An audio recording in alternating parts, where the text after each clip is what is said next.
From the New York Times, it's The Headlines. I'm Tracy Mumford. Today's Thursday, January 8th. Here's what we're covering.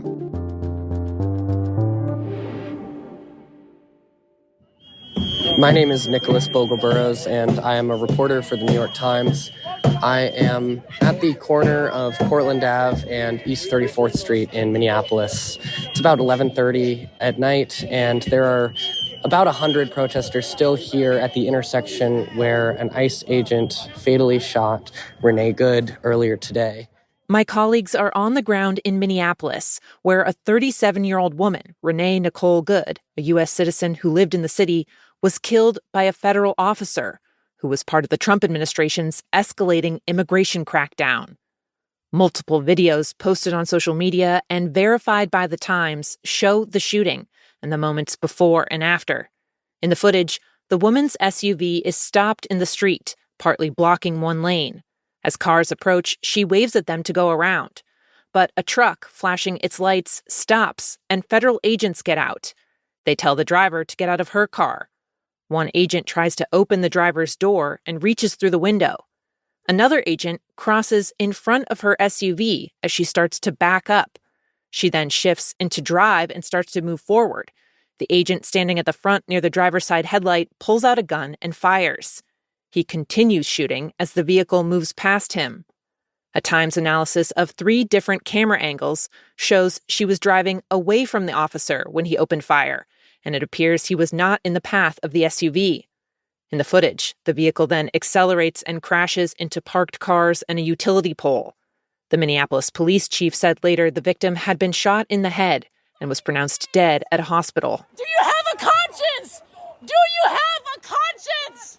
The shooting happened in a part of the city where for weeks people have been blowing whistles and blaring car horns to warn their neighbors whenever they see ICE agents nearby.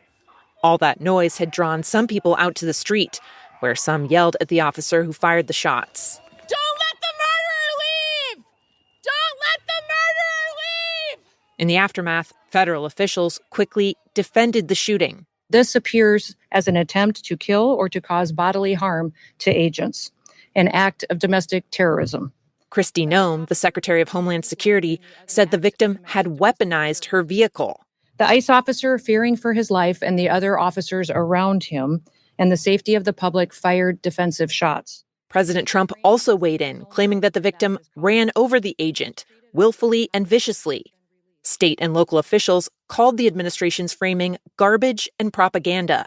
They are already trying to spin this as an action of self-defense.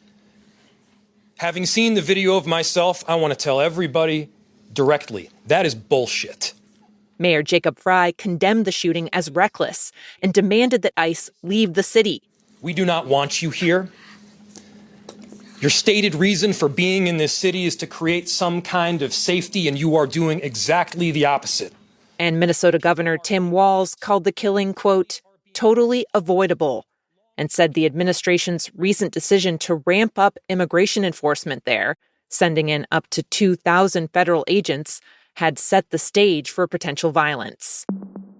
Yesterday's shooting was the 9th time immigration officers have fired on people in U.S. cities since September.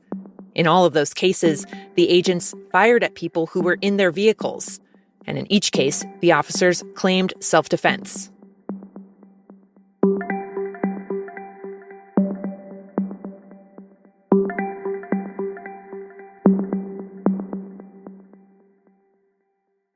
Last night in the Oval Office, how long do you think you'll be running Venezuela? A team of Times reporters sat down with President Trump for a wide-ranging interview. Only time will tell. Like 3 months, 6 months, a year, longer? I would say much longer than that. Much longer. And we have to rebuild. You have to rebuild the country, and we will rebuild it in a very profitable way. Mm-hmm. We're going to be using oil, and we're going to be taking oil. Over the course of the 2-hour interview, Trump touted his plans for long-term U.S. involvement in Venezuela. We're getting along very well with the administration that is there right now. They're giving us everything that we feel is necessary. The president's comments built on what Secretary of State Marco Rubio laid out yesterday. He detailed a 3-phase mission for the U.S. in Venezuela That includes selling the country's oil and eventually installing a new government there. And the reason why we understand and believe that we have the strongest leverage possible is our quarantine. As you've seen today, 2 more ships were seized. Rubio also talked up the U.S.'s blockade, where American troops off the coast of Venezuela have been trying to cut off any oil tankers coming or going. Just yesterday, U.S. forces dropped from a helicopter to take over one ship near the Caribbean and swooped in to intercept another ship that had been on the run from the region for days, stopping it all the way up in the North Atlantic between Iceland and Scotland.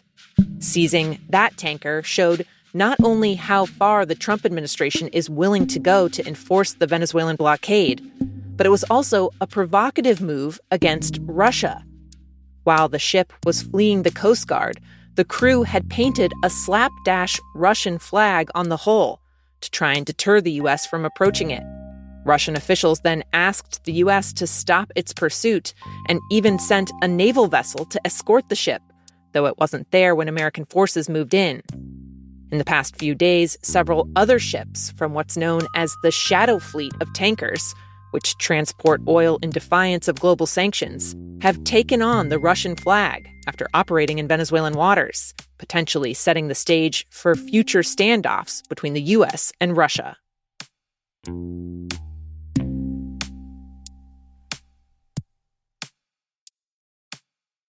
As Secretary of Health and Human Services, my message is clear: eat real food.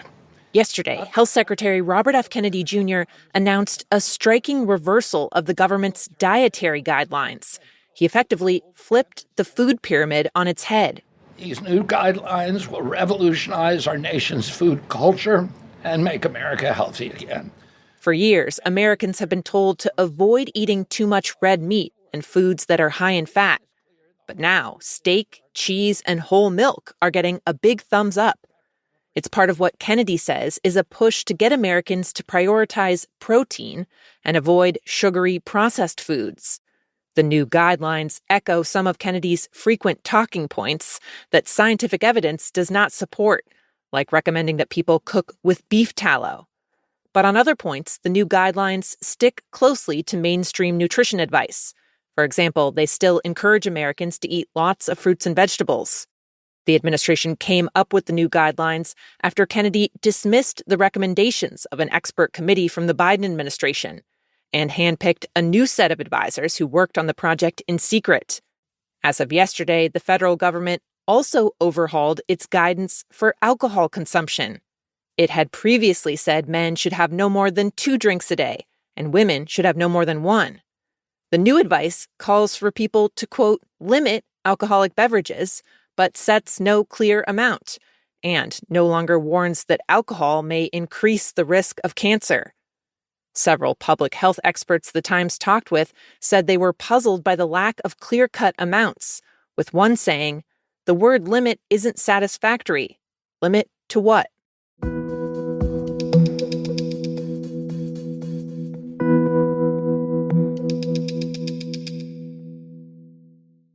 And finally, as driverless cars zoom around more and more U.S. cities, operating as taxis, they're finding fans among an unexpected group.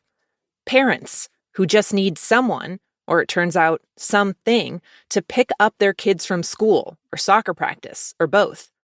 The Times talked with parents in Los Angeles who say that sending a robot car has turned out to be the answer for juggling chaotic schedules, even though California law technically prohibits minors from riding in those cars alone. One woman, who is often stuck at work as a social worker while her husband is busy at his job installing glass, started using Waymo for her 13-year-old daughter after exhausting other options for getting her kids around. She tried Uber and Lyft, but those drivers often canceled after discovering they were picking up a kid. Of course, there are still a lot of skeptics of self-driving technology in general. In recent years, Waymos have been documented ignoring flashing lights or breaking other traffic rules. But one dad told The Times he thinks of it as safer than any human driver, saying, quote, "There's no way I can step on a brake as fast as a computer can." And for most parents using Waymo to pick up their kids, the absence of a driver is a selling point. They say they don't have to worry about who their kid is getting in the car with. For their part, the teenagers don't seem to think it's weird at all, with one 16-year-old telling The Times it feels normal. Those are the headlines. I'm Tracy Mumford. We'll be back tomorrow.